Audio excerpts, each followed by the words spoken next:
What's up, YouTube? This is Dave, also known as Loving Them Trains, and I'm back with another build for a customer through my work with train installations. As you can see from the photos, I have the parts all laid out. The parts are for a 3-stall roundhouse produced by Walthers as part of their Cornerstone series. They offer an add-on kit if you want to extend the roundhouse, and we added one extra stall to make it a 4-stall structure.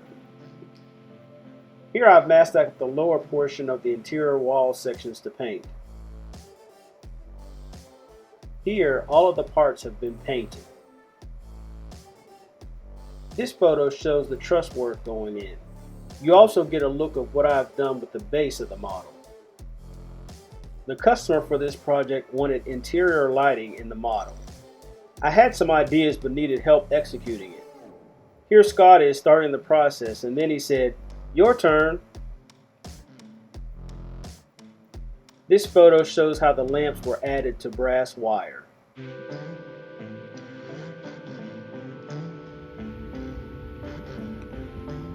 Okay, so got this brass wire that we've installed in here, and this was the ingenious idea of my friend Scott. I am totally electrically illiterate, so this was his suggestion.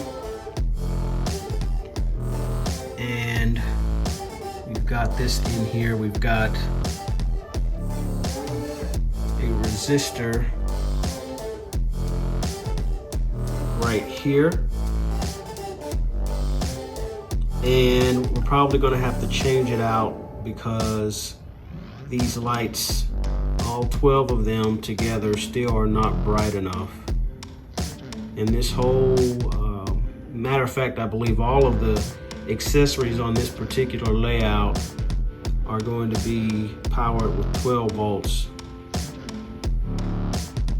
So that's a task for another day. But I'm going to continue on. As you can see, these brass rods are kind of sticking out on the end here where I have to install the walls. So I'm going to be very careful and trim them back and actually attach them to the inner lip of the wall. That'll actually reinforce them and reinforce the structure, as a matter of fact.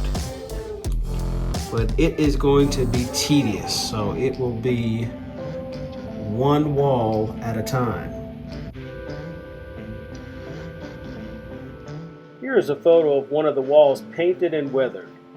All other wall sections were done in the same manner. Here the wall sections begin to go up. I show this view to show how the brass wire was initially kept longer before trimmed to fit inside the building. Here the brass wire sits snug under the lip where the roof will sit. I added some styrene pieces underneath the lip so the brass wire would stay in place. Alright, so as you can see, there's a lip inside the inside walls. And what I did was put the wire up under that lip, and then I put a piece of styrene under that to secure it in place. I didn't even have to glue it, the wire I should say. I just put it snug up against there just in case for whatever reason those wires had to be removed. It'll be easier, but they're not going anywhere as this thing is carried. And I've done that pretty much with every section. You can see right there. And then it's also done in the back. And on the wall that you can't see as well, the same thing. So that, I think, will help. It gives me a little bit of security, as well as the wire security, that they're not going anywhere. And now a quick glimpse of the interior of the building. I did some weathering to the base, but the customer will outfit the interior as he wishes. I can't have all the fun.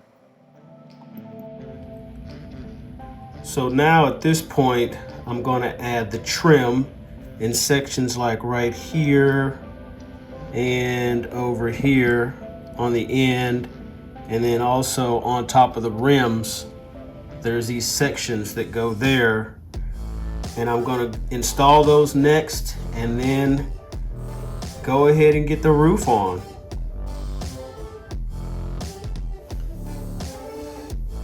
Alright, so we are back with the completed structure, and this is the right side, and as you can see, I went in and even subdued some of the extreme on the walls even a bit further, but even with doing that, you can see it's still nicely weathered.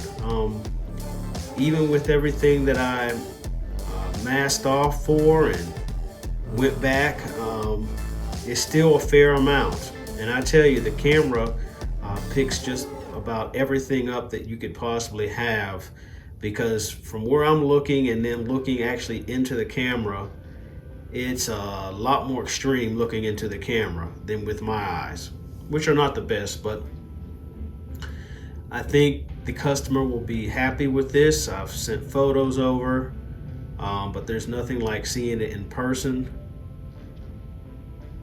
So I'm going to stop talking and take the camera off the tripod and just take you around the building a bit. Okay, here is the roof. As you can see, I've put some gravel on here on the top to give it that industrial look. And these sections, there's 12 sections. I wish at least they would have just made like maybe 3 longer sections, one in the front and then in the middle and then in the back, but you have to deal with it. So I may go back in and just put some more granules down, but these roof pieces will have to come out I guess often, because we have to ship this, plus the customer wants to go in and detail the inside and all of that, so I don't know. And then here we have the vents, which are weathered, and there's actually vents inside, which hopefully I'll be able to show you that. Try not to make you dizzy. Here's the other side of the structure, which is very similar to the right side with all the weathering and details.